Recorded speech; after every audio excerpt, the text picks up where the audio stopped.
Gado Agro, com Kellen Severo. Oferecimento Ihara. Agricultura é a nossa vida. Olá, sejam muito bem-vindos ao Hora H do Agro, um painel onde discutimos e analisamos os temas que mais importam para o agronegócio brasileiro.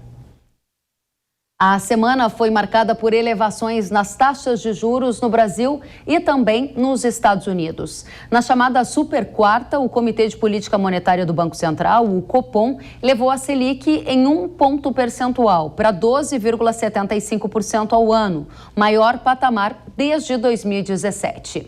O crédito rural é impactado pela alta de juros e nós vamos conhecer as expectativas para o Plano Safra 22-23.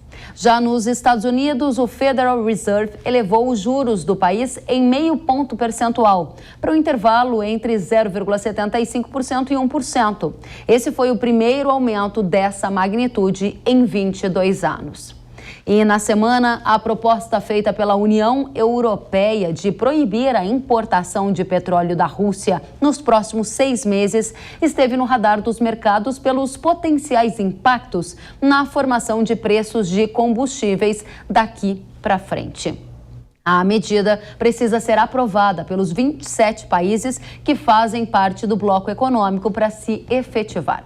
Além disso, o cenário eleitoral no Brasil continua no centro das atenções. Nós vamos repercutir os recentes acontecimentos e conhecer novas projeções para a disputa presidencial. Para esta primeira parte da nossa conversa, vamos receber Jason Vieira, economista-chefe da Infinity Asset. Seja muito bem-vindo, Jason. Olá, obrigado pelo convite. Uma satisfação recebê-lo. Assim como você, Ismael Curcio, que é head de petróleo, gás e renováveis da StoneX Brasil. Seja muito bem-vindo, Ismael. Obrigado, Kelly. Tudo bem?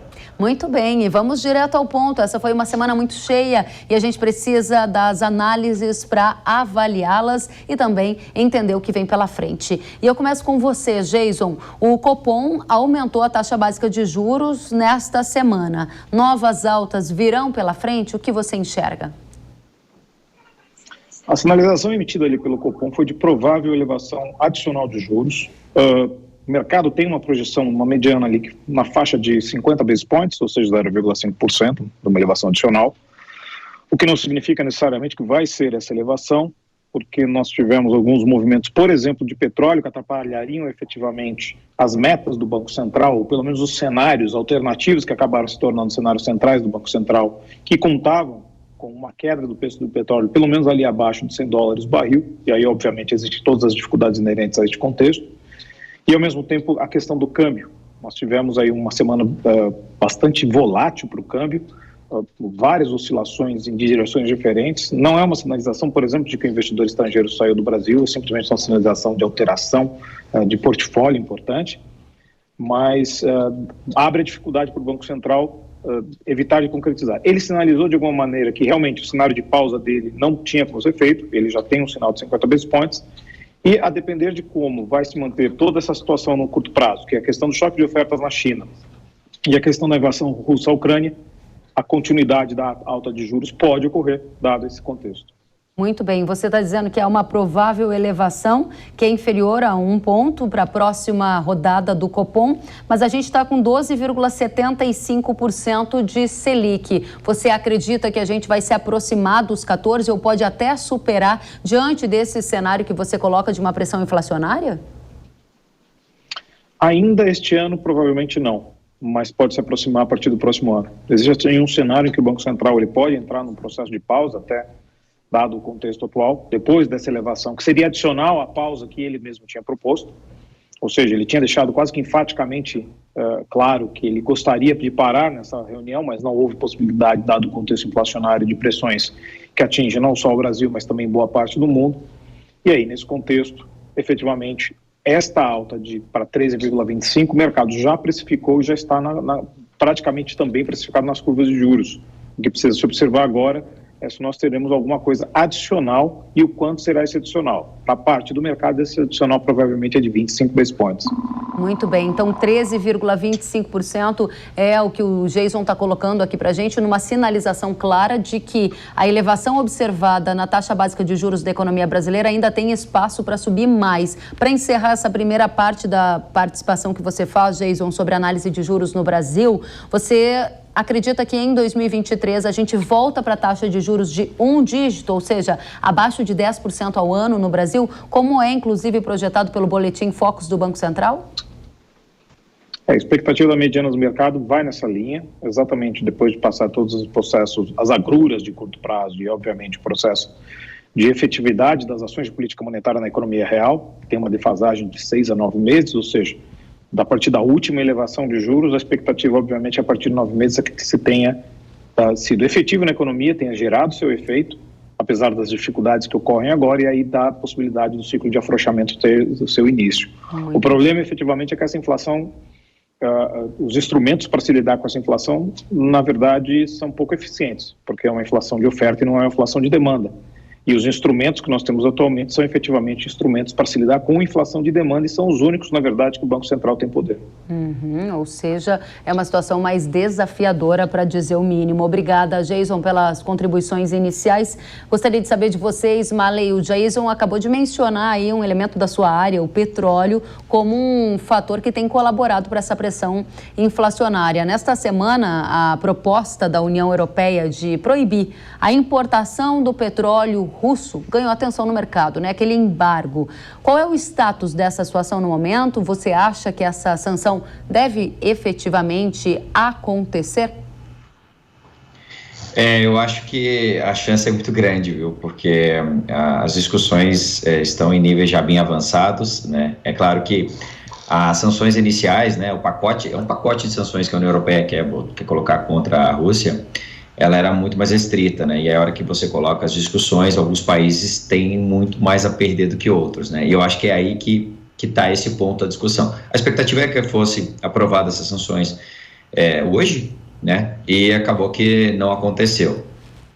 O mercado espera, assim, que semana que vem, talvez final de semana, a União Europeia chegue numa decisão, né? As sanções são sanções duras, pesadas, né? São proibições, por exemplo, de uma importação de petróleo e derivados, já até final do ano, pela maior parte dos países, né? Então, a discussão está entre a exclusão nesse prazo inicial de Hungria, Eslováquia e República Tcheca, talvez outros países entrem mais em curto prazo, justamente porque são países altamente dependentes do petróleo russo, tem toda uma infraestrutura dedicada à importação dos petróleos e dos derivados russos. Mas também estava na discussão que a partir de um mês, já a partir do próximo mês, as empresas, as tradings russas, né, as tradings europeias já não poderiam fazer negócio com a Rússia. Isso também tem um impacto gigante no mercado, porque as principais tradings hoje que exportam petróleos e derivados são europeias, tá? Então, também existe uma expectativa que esse prazo seja prorrogado aí de não de um mês, mas para 3 meses. Porém, ao que tudo indica que ela deve acontecer, tá? De uma forma ou de outra, a gente deve ver essas sanções entrando já na próxima semana, né? O que a gente não sabe é se a Rússia pode retalhar de alguma forma a Europa, né? Aí imaginamos que pode ser economicamente, porque as sanções elas têm um prazo para começar. Então, possivelmente a Rússia pode fazer alguma antecipação na oferta desse combustível aí e prejudicar ainda mais a economia europeia em curto prazo. Pois é, você está dizendo para a gente então que na próxima semana a gente pode ter a confirmação de um embargo total ou eventualmente parcial ao petróleo russo por parte da Europa. Eu lembro, Ismael, de ter lido um levantamento, uma projeção do Instituto de Finanças Internacionais dizendo que se isso acontecer, a gente poderia ver o petróleo até a $200 o barril. Para a audiência que está em casa, eu acho que um ponto de contágio dessa nossa discussão é saber Que efeito isso tem na tendência de petróleo, porque a partir desse elemento a gente pode prever o que vai acontecer com o preço de óleo diesel, de gasolina, que são elementos básicos no dia a dia de todos nós. Objetivamente, se acontecer o embargo, para onde vai o preço do petróleo? Para baixo não vai, mas eu acho que os $200 é um pouco, está muito longe disso acontecer. A gente sabe que o mercado estipula, tem muitos números aí, às vezes sem embasamento, né?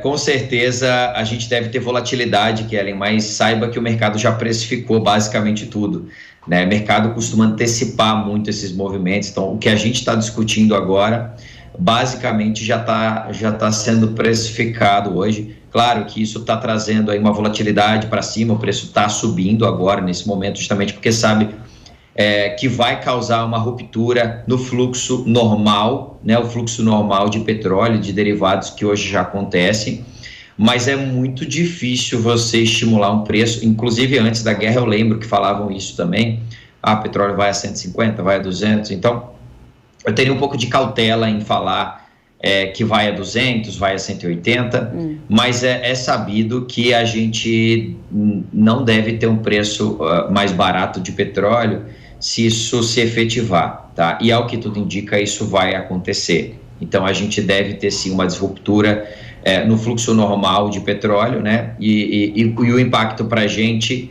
é justamente porque a Europa vai buscar petróleo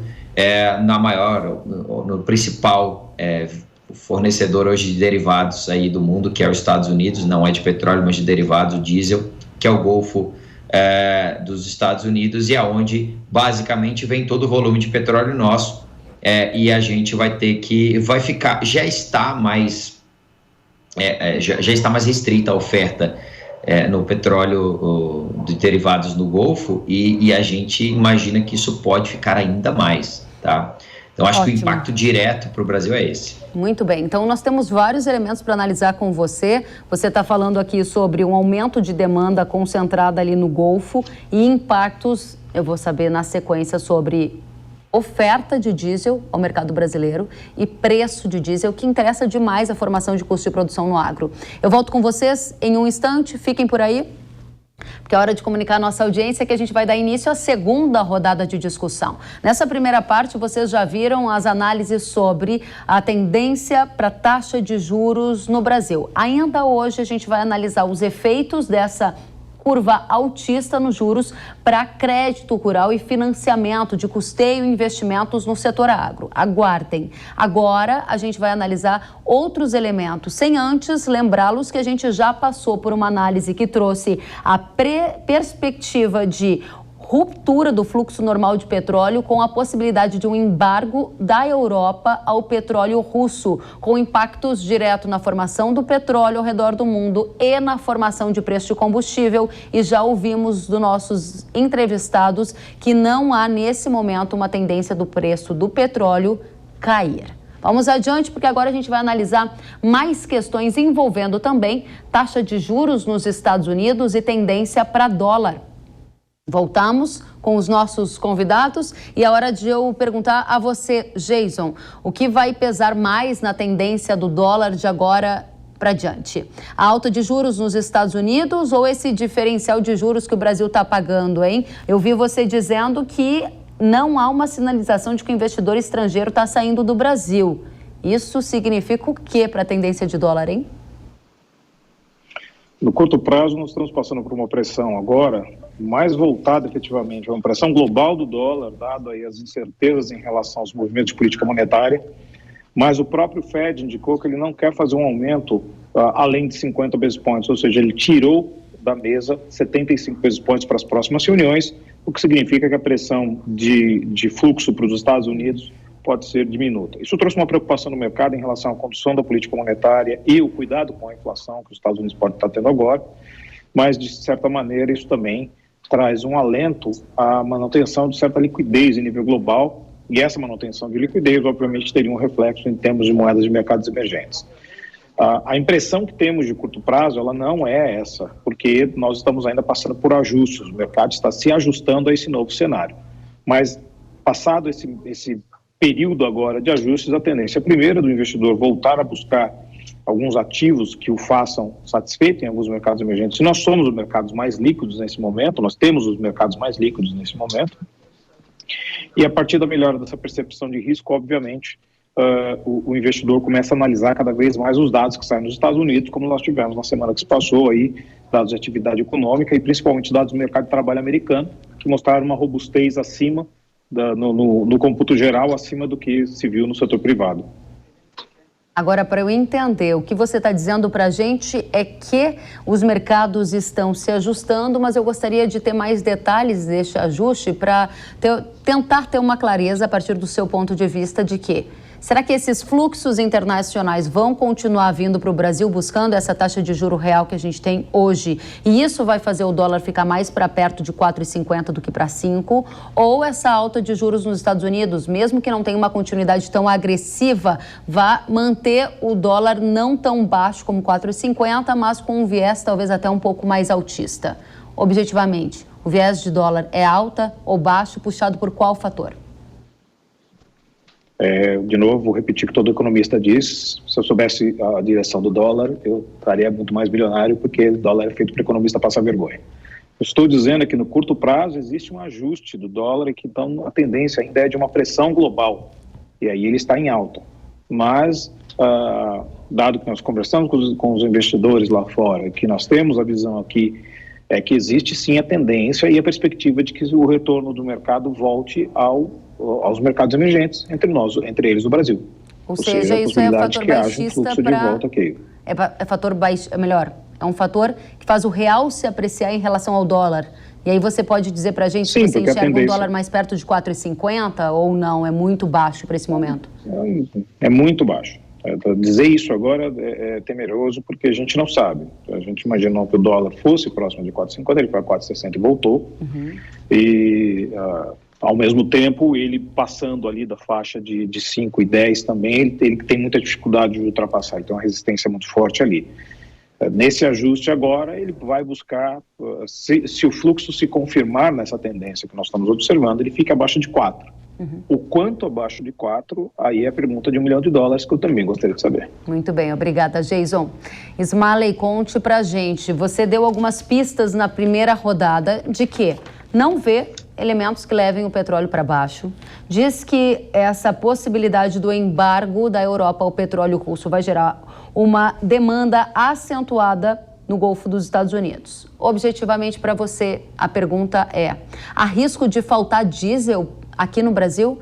Eu já li isso em um jornal aqui do Brasil, dizendo que esse risco poderia acontecer diante de uma demanda muito aquecida num mesmo local. Começamos por aí. Esse risco existe? Eu dizer que não existe, eu estaria mentindo, mas assim, ele é muito, muito baixo, viu, Kellen? Eu não me preocuparia com falta de abastecimento. Hoje a Petrobras aí consegue abastecer mais de 80% do mercado e a gente tem uma estrutura de importadores e já um fluxo de importação sempre muito grande, tá? Então eu diria que é um risco muito, muito baixo. Por mais que o ambiente global seja difícil, eu acho que o maior problema não é ter oferta, mas sim o preço que a gente vai pagar para ter essa oferta, tá? Mas não vejo problema de desabastecimento, não. Muito bem, então a gente vai avançar para mais um degrau nessa conversa. Smalley, ainda com você. O risco de desabastecimento ele é baixo na sua percepção, mas há uma tendência do consumidor brasileiro ter que pagar mais por esse diesel. Inclusive, eu sei que você fez um estudo mostrando hoje qual é a defasagem do mercado doméstico em relação ao mercado internacional. Trocando em miúdos, quanto mais o diesel teria que subir para acompanhar essa tendência global?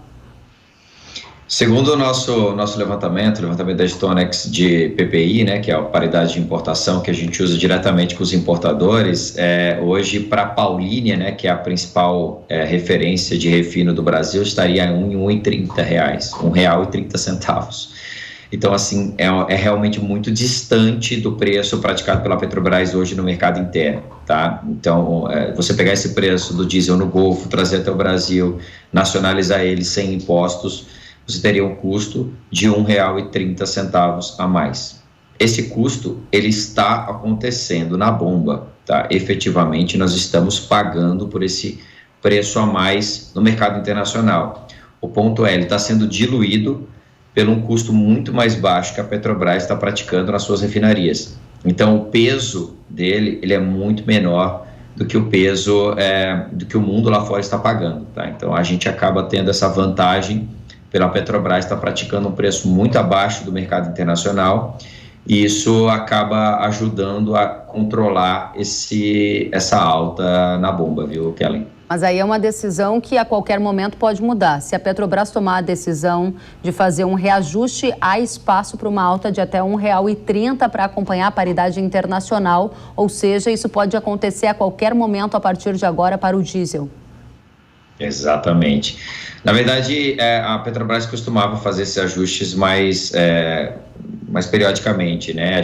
Final do ano passado, a gente tinha ajustes a cada 2, 3 semanas, dificilmente passava um mês sem um ajuste, para baixo ou para cima, tá? O problema é que no final do ano a gente começou a ter um choque de oferta de petróleo e o preço começou a subir muito, e a Petrobras acabou segurando várias vezes aí esses aumentos. E a gente tem que colocar também, bem importante, que não é só o preço do petróleo, mas sim o câmbio, tá? Já que há uma paridade de importação, o câmbio tem um peso gigante, tá, nessa conta. E aí a gente tinha um câmbio de 4,60 2, 3 semanas atrás, e agora o câmbio já está valendo acima de 5, acho que hoje estava 5,7, 5,9. Então, isso acaba pesando significativamente na conta de paridade de importação, tá? A Petrobras não tem mexido no preço, Kelly, então a gente fica um pouco sem saber se é uma política que ela vai adotar daqui para frente, se vai perdurar até final do ano, ou se a qualquer momento realmente ela vai voltar à política de paridade de importação e vai colocar o preço mais de acordo com o mercado internacional, tá? Esse é um ponto bem importante. Para fechar esse bloco com vocês, Marley, a gente viu os resultados da Petrobras, os lucros reportados nesta semana. Eu gostaria de saber se isso dá uma pista para você de que a Petrobras pode continuar com essa política um pouco mais retardatária em relação a acompanhar o que acontece no mercado internacional. Sim ou não? E a segunda pergunta é, diante desse embargo que você disse que deve acontecer por parte da Europa ao petróleo russo, esse também seria um fator adicional de choque altista para combustível?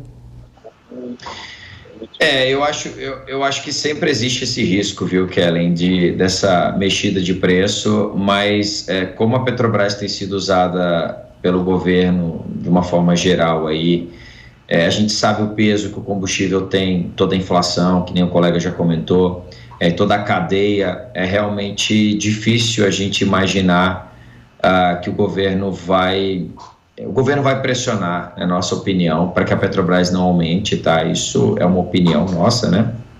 E realmente o lucro foi recorde, né? 44,5 bilhões de reais, né? Dado ao cenário atual. Mas, de novo, é uma política mais... Se você vê a declaração da Petrobras, hoje à tarde eles fizeram uma conversa com os investidores e a Petrobras fala diferente, tá? Então, a gente precisa esperar para ver os próximos capítulos, tá? Então, é difícil a gente ter uma direção agora, se a gente está vendo na ação a gente não está vendo mudanças, mas a fala, hoje a Petrobras foi enfática, falou que não vai congelar preço, que vai continuar com a paridade de importação, falas aí do presidente, então vamos aguardar. Se for seguir a paridade de importação, esperem um aumento significativo no diesel, tá? Muito obrigada, Smiley, muito obrigada, Jason. E eleição é um dos temas dessa rodada. Nesta semana, o ex-presidente Lula foi capa da revista americana Time. O assunto gerou uma série de repercussões aqui no Brasil, seja de análises contrárias ou a favor do teor da reportagem da revista internacional. Sobre este assunto, a gente vai conversar também a partir de agora com mais um convidado que acaba de chegar. Ele é diretor executivo para as Américas da Eurasia Group, Christopher Garman. Se junte a nós e seja muito bem-vindo, Christopher. Muito obrigado, Kellen. Prazer estar aqui com vocês nessa conversa. Mais uma vez, a gente que agradece. E eu gostaria de iniciar já com você, Christopher, e saber que tipo de impacto essa reportagem da revista Time gera na disputa eleitoral e se é que gera, né? Qual é o cenário atual hoje para as eleições presidenciais, na sua avaliação? Não, perfeito. Olha, eu acho que as repercussões de uma matéria como essa têm impacto quase zero nas eleições, tá? Eu até diria mais amplamente, muitas vezes se discute, não é, quais são as repercussões de declarações controversas que o presidente Lula tem dado nos últimos meses, seja do lado de aborto, seja do lado da classe média, dos policiais. Mas, como um todo, num período pré-campanha, onde os eleitores não estão prestando atenção, esses tipos de eventos são muito mais espuma que debatemos na imprensa, entre pessoas que estão acompanhando, e tem um impacto muito pequeno, quase zero, perante a opinião pública. A única coisa que importa agora é o perfil da recuperação da economia.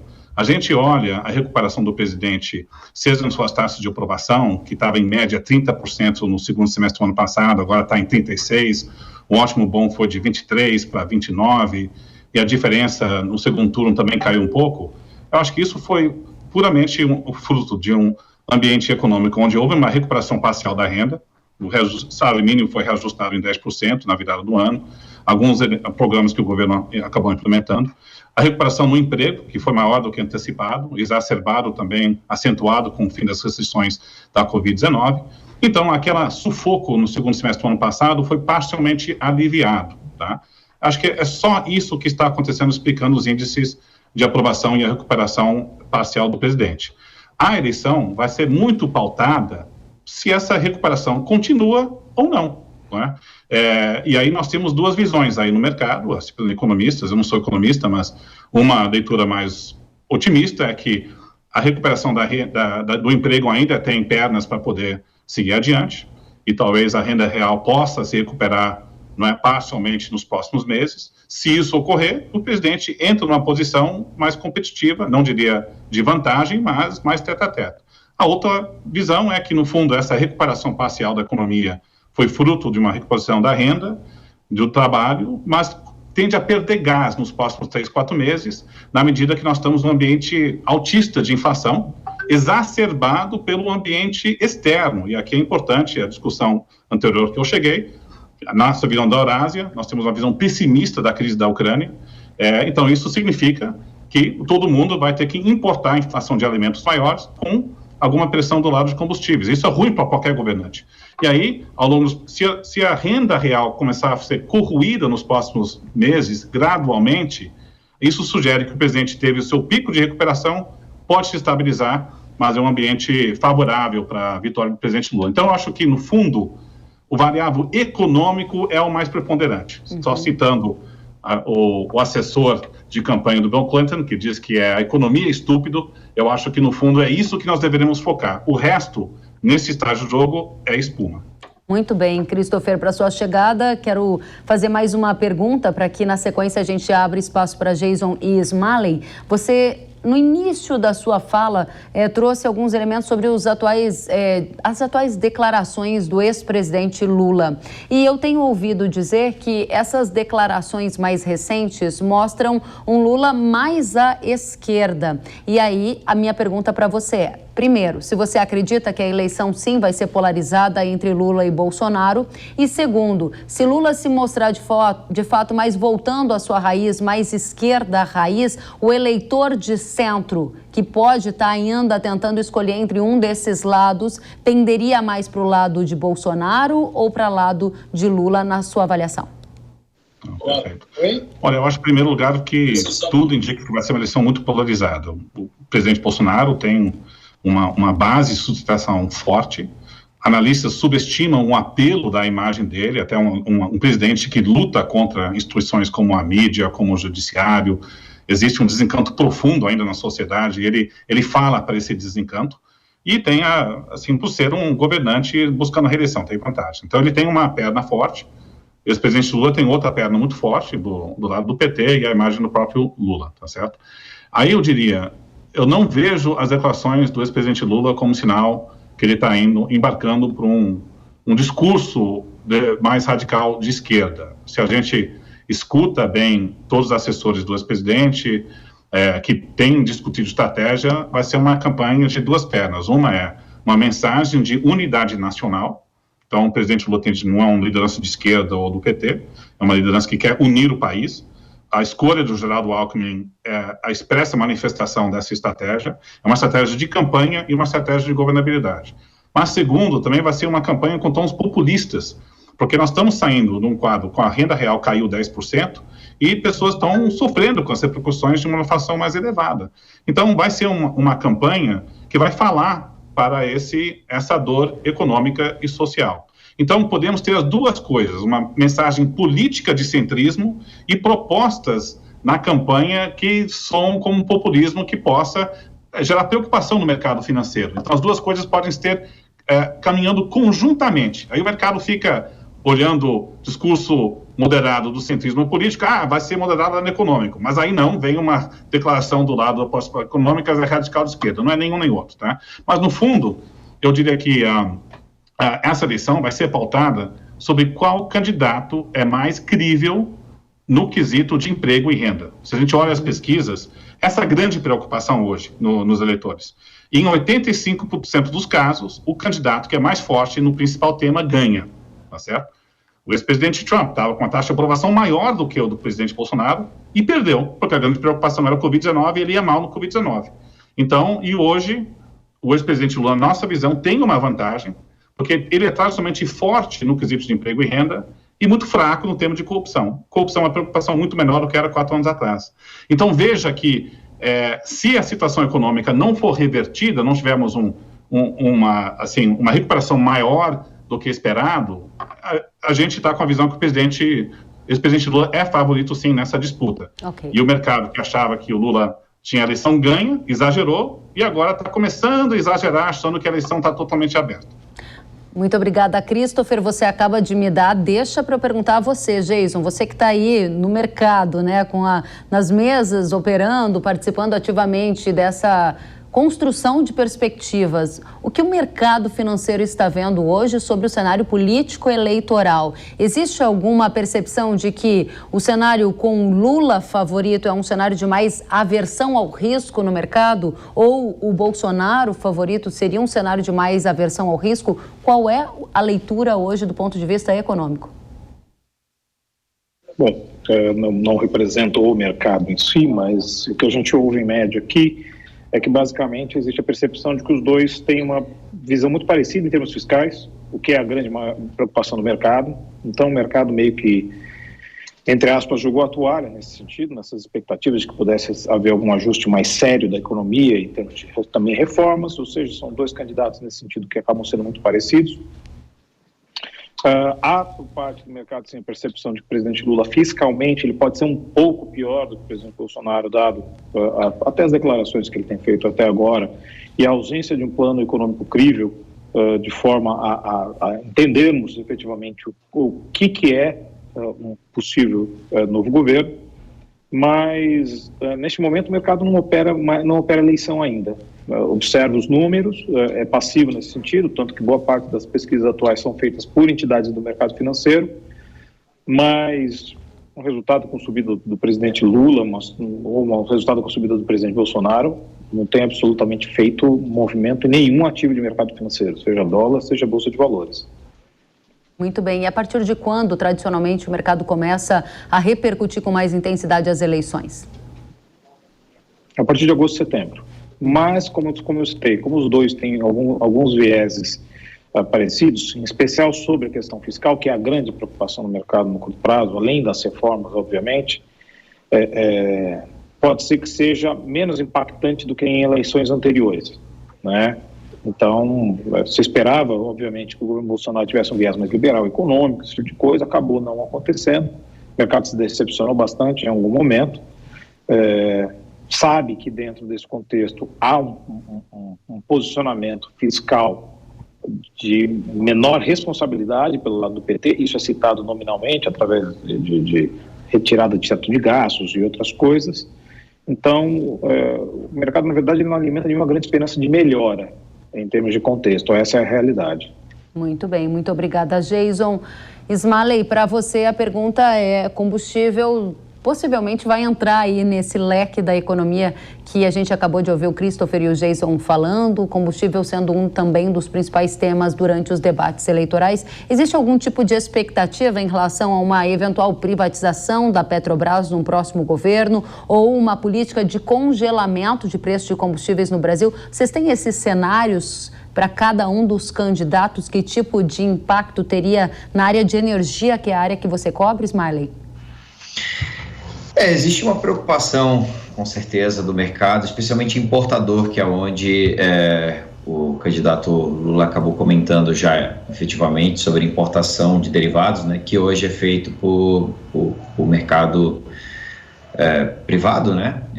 Existe um pouco de preocupação, mas em relação a combustíveis, o Brasil não é autossuficiente, então dificilmente a gente vai ter uma mudança drástica em relação a como o mercado está organizado hoje. Você tem a Petrobras provendo boa parte do combustível nacional, mas você tem sempre espaço para essa importação. Aí que mora a preocupação do mercado, porque hoje essa importação é feita por empresas privadas e acaba tendo essa diferença de preço, como eu comentei antes, né?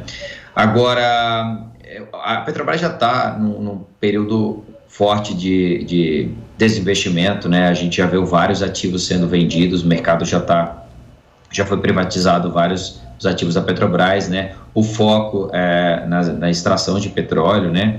Era teoricamente aonde a Petrobras ia se especializar, isso com o governo atual, né? Porém, antes essa loucura de preço que a gente está vendo. Agora, qualquer tentativa de congelamento de preço é sabida internacionalmente que ela é, assim, loucura, né? Então, a gente sabe disso, a gente viu os nossos países vizinhos aqui tentando congelar preço de qualquer tipo de coisa, qualquer tipo de produto, e isso, meus colegas aqui podem afirmar aqui que a gente sabe que não vai funcionar, seja presidente A ou presidente B, Kellen. O congelamento de preço não deveria estar na mesa, tá? O governo tentou, há pouco tempo atrás, um fundo de contenção, de estabilização de preços. Pode ser uma solução em curto prazo, né? Mas eu acho que a solução, ela é mais estrutural, né? A gente precisa esperar e, pessoal, a gente sempre fala, as commodities, elas são cíclicas, em algum momento a gente vai ver a alta de juros, como os colegas falaram, isso tende a diminuir o consumo e naturalmente a gente pode ver os preços internacionais caindo, né? E isso pode ajudar aí a reduzir esse impacto dos combustíveis, né? E a gente não vai precisar mudar toda a política nacional de combustíveis, né? Que eu acho que seria devastadora, dado a estrutura ou a situação hoje do Brasil, tá? Então a gente vê com um pouco de preocupação, mas sabendo que não tem muito o que se fazer em relação a isso, viu, Kelly? Pois é, eu estava aqui buscando no meu celular uma mensagem que recebi da audiência, que era justamente nessa direção. Eles me perguntavam o que se faz numa situação em que o preço do diesel já está tão alto, porque o diesel é um dos principais componentes de custo de produção no agro brasileiro. E ainda com análises que apontam uma tendência altista para diesel. Tem alguma alternativa? Você que é um estudioso da área de energia, há algum caminho ou não? Simplesmente a gente vai ter que absorver esse custo de produção e entender que é parte de um ciclo? Depende de quem que a gente está falando, né? Os produtores rurais aí, como são produtores já capitalizados, grandes, eles têm capacidade de fazer uma compra no mercado futuro e travar boa parte do preço deles, né? O que isso é amplamente utilizado já no mercado de soja, né? As grandes corporações e empresas já trabalham com esse mercado, né? E se você olhar hoje o mercado futuro, Kellen, você vê uma inversão. Então o contrato futuro de combustíveis ele é mais barato que o contrato atual, mas não é uma solução que está acessível para boa parte do mercado. E aí é muito difícil ter uma solução que vai resolver o problema em curto prazo, a não ser a gente ter essa queda de preço no mercado internacional ou o câmbio, né? Acho que o Jason comentou ali sobre um câmbio, por exemplo, abaixo de 4. Eu acredito que se isso viesse a acontecer, a gente poderia ver, sim, uma queda de preço significativa dos preços de diesel, tá? Então, porque é sempre uma combinação entre esses dois, né? Você tem o preço internacional da commodity e você tem o nosso câmbio. Como os dois subiram muito, né? A gente tinha um câmbio de R$4, né? 3,50, 2 anos atrás. Hoje nós estamos falando de um câmbio de 5. Então, essa combinação é que trouxe o combustível para o preço que está agora. Então, ou o mercado internacional dá uma arrefecida, né? Que aí eu acho que não vai acontecer em curto prazo, por tudo isso que a gente falou, ou o câmbio dá uma arrefecida. Então, se um desses dois fatores acontecerem, a gente sim pode ver um preço mais barato de diesel na bomba, que é o que afeta todo mundo, né? Porém, as expectativas hoje não são das melhores, viu, Kellen? Muito bem, obrigada, Ismailey. Gostaria de saber de você, Christopher, como essa pauta de custo de combustível vai entrar no cenário eleitoral por cada um dos candidatos que você acompanha de perto, todas as manifestações que eles fazem. Olha, eu acho que concordo aqui com o Jason, que o mercado hoje vê na política macrofiscal, talvez não tantas diferenças entre os dois candidatos. Eu até acredito que a política econômica do presidente Bolsonaro, se ele ganhar a reeleição, teria um quadro mais amigável ao mercado, e acho que o mercado saiu muito machucado com a mudança do teto no segundo semestre do ano passado, e talvez está se dando conta que, de fato, a política fiscal do atual governo está, pelo menos, segurando algumas despesas de forma relevante. Dito isso, a grande diferença está mais no setor de petróleo e gás mesmo, né, e como que o governo pode manejar as estatais. Concordo com o que o Ismailey colocou, em torno das restrições, mas se o presidente Bolsonaro ganhar a reeleição, acredito eu e nós na Eurásia que parte da agenda vai ser uma agenda de tentar colocar a agenda de privatizações e provavelmente a privatização da Petrobras na mesa. E aí tem uma proposta do ministro Paulo Guedes, que ele tem namorando há 3 anos, que é você criar um fundo fora do teto, proveniente de receitas de privatizações e talvez dividendos. Parte disso repaga a dívida e outra parte para o lado social. Então, um gasto a mais fora do teto estaria associado a uma agenda de privatizações. Outros que se vai ser aprovado ou não, mas eu acho que a agenda vai estar posta. Então, de um lado, um candidato que deve propor a privatização da empresa, e do outro, o ex-presidente Lula, que vai tentar introduzir um controle maior da estatal sobre o setor, diminuir o papel do setor privado, rever a agenda de venda de ativos, e não só focar no lado de exploração do lado da exploração da empresa e também do lado do refino, né? Então e também tentar aos poucos ter um controle maior do preço, olhando as restrições e dificuldades de encaminhar isso. Então são políticas totalmente opostas. Claro que não se faz uma transformação do dia para a noite, mas eu acho que se existe talvez um lado onde os preços de ativos vão mexer muito, eu acho que é nesse aí do setor de petróleo e gás. E na eleição vai se importar. Concordo que, evidentemente, é ruim se houver um aumento de preço, mas acho que uma proposta que o governo pode tentar encaminhar para tentar mitigar o aumento de preço de diesel é fazer alguma compensação fiscal para a Petrobras via um crédito extraordinário. Então, acho que isso é uma opção na mesa para tentar evitar um aumento do preço de diesel para os consumidores. O Michel Temer fez isso na greve dos caminhoneiros, pode fazer um equilíbrio semelhante agora no curto prazo. Muito bem, muito obrigada. A gente volta com vocês já.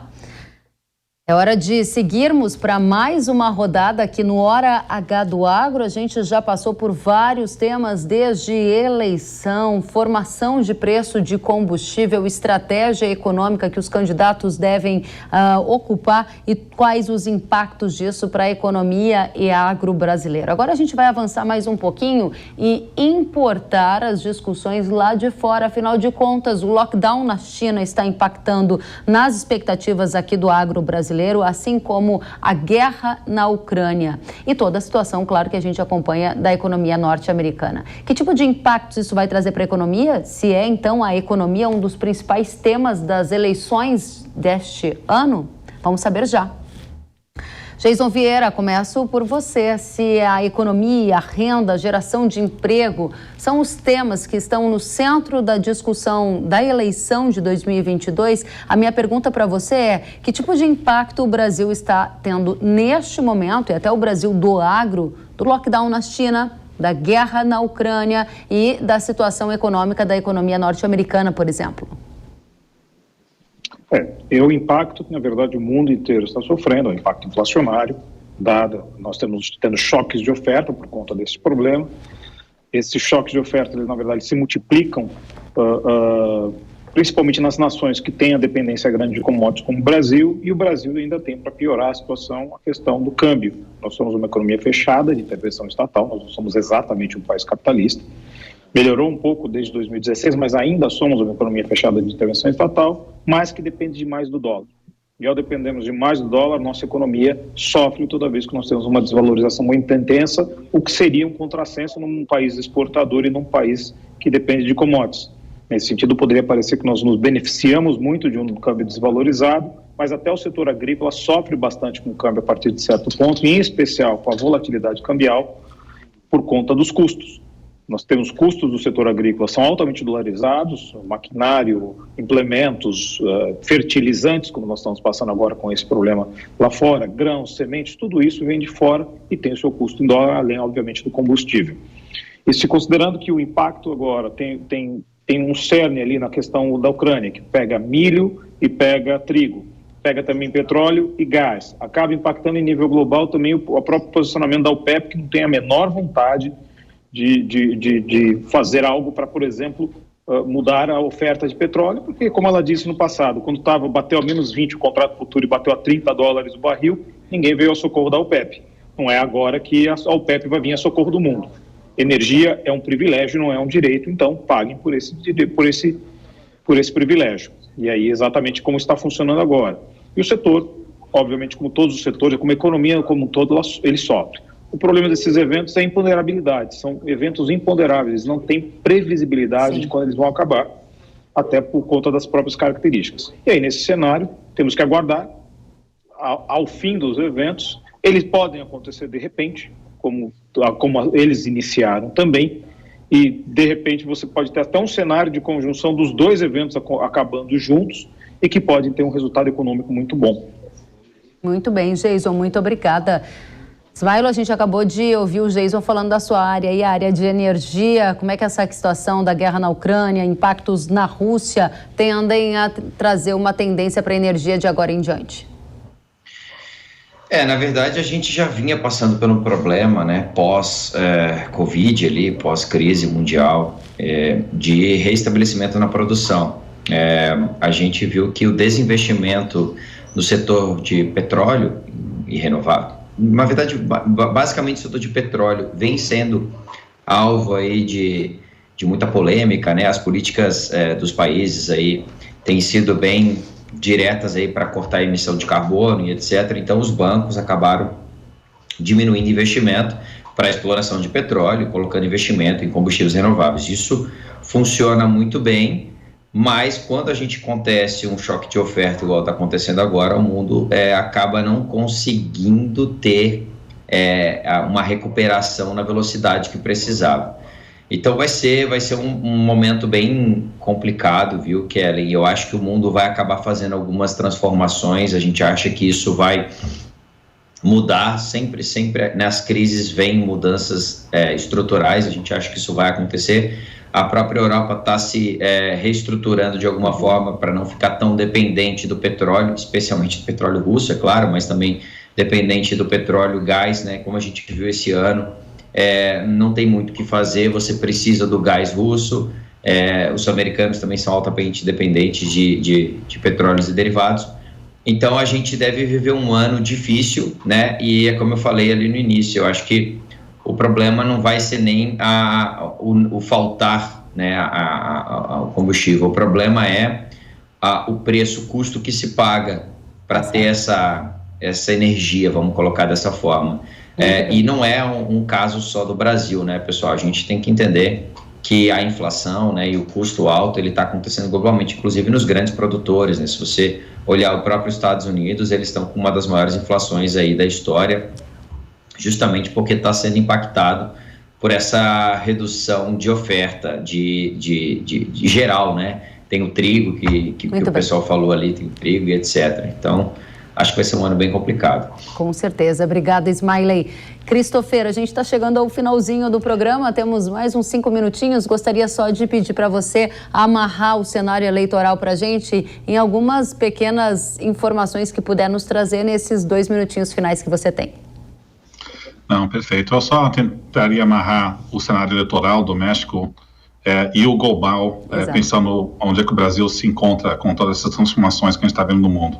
Eu diria que é um livro de 2 capítulos. Quando a gente olha assim, essas ameaças ou riscos globais, eu acho que a distribuição de riscos está mais para baixo, para cima, não é? Porque de riscos que podem impactar o Brasil. A política de Covid-0 na China, na nossa leitura, é que o governo chinês vai estar muito comprometido para manter essa política zero de Covid-19, que tende a levar a um crescimento menor na China esse ano. Na nossa visão política da Eurásia, o conflito na Ucrânia ainda está num ciclo de escalação, não vemos uma saída diplomática, então isso tende a significar uma inflação global de alimentos maior e também combustíveis em alta. Então isso, no fundo, é um desafio inflacionário para o Brasil esse ano, e se sente em dores sociais, que tende a favorecer o Lula nessa eleição. Tá? Agora, a gente também tem que pensar esses momentos geopolíticos, e particularmente a crise da Ucrânia, e as repercussões disso para o Brasil nos próximos anos. E aqui nós vamos ver um choque geopolítico profundo, vai levar uma reorientação geopolítica, onde a Rússia e a China vão estar muito mais próximas, vai levar um mundo de um tensionamento maior dos Estados Unidos e a China, vai levar um debate internacional de segurança de cadeia alimentar, cadeias de produção e energética. Nesse mundo onde países estão pensando nesse sentido de segurança nacional, o Brasil pode sair ganhando, porque é um mundo onde os preços de commodities tendem a ser mais elevados e onde empresas europeias e americanas estão querendo investir no Brasil e também da China. Para o setor agro pode ser uma oportunidade, sim. E aí, olhando 2023, 2024, talvez a inflação venha a cair, não é? Então, eu acho que nesse realinhamento geopolítico, existe um espaço aqui para o Brasil se sair razoavelmente bem. A gente está vendo isso um pouco com fluxo, nesses últimos meses, mas eu acho que é um efeito, não é, que tem pernas que vai além do curto prazo. E nesse contexto, aí o próximo governo pode lidar com essas oportunidades. O risco se todos os barcos estão mais baixos, porque a economia global entra no equilíbrio de menor crescimento e mais inflação, aí todo mundo perde, não importa o ganho relativo. Então acho que eu diria que mais do que nunca o cenário internacional vai ser crítico, não só para olhar a perspectiva eleitoral no Brasil, mas também pensando como o próximo governo vai lidar com os desafios de lidar com demandas sociais de um lado, com sustentabilidade da dívida do outro. Muito bem, muito obrigada. Aproveito para já agradecer a você, Christopher Garman, diretor executivo para as Américas da Eurásia Group. Muito obrigada, volte sempre. Assim como agradeço a você, Jason Vieira, economista-chefe da Infinity Asset. Muito obrigada, volte sempre. E a você, Smiley Curcio, head de petróleo, gás e renováveis da StoneX Brasil. Foi uma satisfação ouvir vocês. E seguimos em frente porque o nosso tema agora é crédito rural. Em entrevista exclusiva aqui ao Hora H do Agro, a Confederação da Agricultura e Pecuária do Brasil informou que pretende pedir recursos 69% maiores ao governo para equalização dos juros do próximo Plano Safra. Eu conversei com Bruno Luque, diretor técnico da entidade. Bruno, seja muito bem-vindo. Qual é a meta de recursos para o Plano Safra 22-23? A maior discussão desse Plano Safra é recurso para equalização. Ano passado foi 13, e esse ano nós estamos visualizando e já demandando isso através dos documentos que a CNA já vem discutindo e apresentando ao governo, são 22 bilhões. É o mesmo volume que o ministro Marcos Monte já colocou que está sendo trabalhado. E de onde vai vir esse recurso? Qual vai ser o orçamento? Essa é a principal questão. Hoje a questão maior é buscar o orçamento para compor esses 22 bi. Mas isso a gente já está sendo discutido com a própria FPA, que está nos ajudando com a consultoria especializada em orçamento público para tentar identificar. Mas aí, vamos supor que a gente não consiga chegar nos 22, vai faltar um pedaço. Aí cabe uma discussão nacional. Então, até mesmo, temos que alterar a lei do teto, criar um regime de exceção, como foi criado no Covid, uma emergência muito maior, que é uma emergência de segurança alimentar. Temos que discutir isso nesse momento do plano. Não podemos deixar essa discussão para o ano que vem, onde o preço dos alimentos vão estar muito mais altos e aí a gente não vai ter conseguido ainda produzir o que seria necessário para tentar essa redução. A CNA está propondo flexibilizar a lei do teto de gastos se o recurso que conseguirem for menor do que os 22 bilhões de reais solicitados para equalizar as taxas de juros do Plano Safra 22-23? Não, no primeiro momento nós estamos buscando no orçamento. Em todo o recurso que existe no orçamento público, onde é que nós podemos buscar recurso para o Plano Safra? Se nós não conseguimos chegar na totalidade dos 22 bi, nós estamos propondo iniciar uma discussão, né, para avaliar se isso é um problema de emergência, a semelhança do Covid, uma emergência de segurança alimentar. Então, é propor o debate para isso, e se realmente se concluir que deve ter uma flexibilização nesse momento, e aí sim, essa decisão vai ser compartilhada com o governo e com a sociedade. E quais vão ser as prioridades do governo para este ano 22-23? As prioridades que nós coletamos com as federações, ouvimos aí os sindicatos, seria as questões principalmente do Pronamp, né, o Pronaf e o Pronamp, que estão ali, são linhas voltadas para o pequeno e médio produtor, como eu falei, é o que tem mais dificuldade de buscar isso no mercado hoje, principalmente para investimento. Depois tem algumas linhas que são essenciais e que a gente precisa investir muito, que é o PCA, que é a construção de armazéns. Essa já vem sendo priorizada pelo governo já há algum tempo e foi uma das primeiras que se encerraram, acho que a gente conversou sobre isso no ano passado. A linha ABC, né, que é outra para financiamento em sistemas sustentáveis, recuperação de áreas sensíveis, que também é uma linha importantíssima, que merece toda a atenção. E as linhas voltadas à irrigação, que são linhas que aumentam a produtividade de uma forma imediata, né, também que são linhas que foram colocadas, que vêm sendo discutidas. Muito obrigada, Bruno Luque, diretor técnico da CNA, pelos esclarecimentos sobre crédito rural e Plano Safra 22-23. E agora eu tenho um recado para você. Hoje eu falo com você que produz soja. Essa commodity é tão importante para o nosso país, sendo a base de tantas exportações e de tantos produtos que a gente não pode deixar a produção cair, não é mesmo? Pois saiba que para ajudar na proteção da sua lavoura e você produzir melhor, a Yara tem um portfólio completo de soluções para os desafios que a soja apresenta. Uma dessas soluções é o super lançamento Doraimax. Dê a largada na colheita no melhor momento para você com esse herbicida. É uma tecnologia inovadora com um novo ingrediente ativo de ação rápida e eficaz, que te possibilita, inclusive, antecipar a colheita. Muito mais facilidade, né? Acesse irara.com.br ou aponte o celular para o QR Code da tela para saber mais sobre essa e outras soluções para a soja. Na hora H da proteção do seu cultivo, é Yara. Pode confiar. O Hora H do Agro de hoje fica por aqui. A gente se vê na próxima semana. Até lá.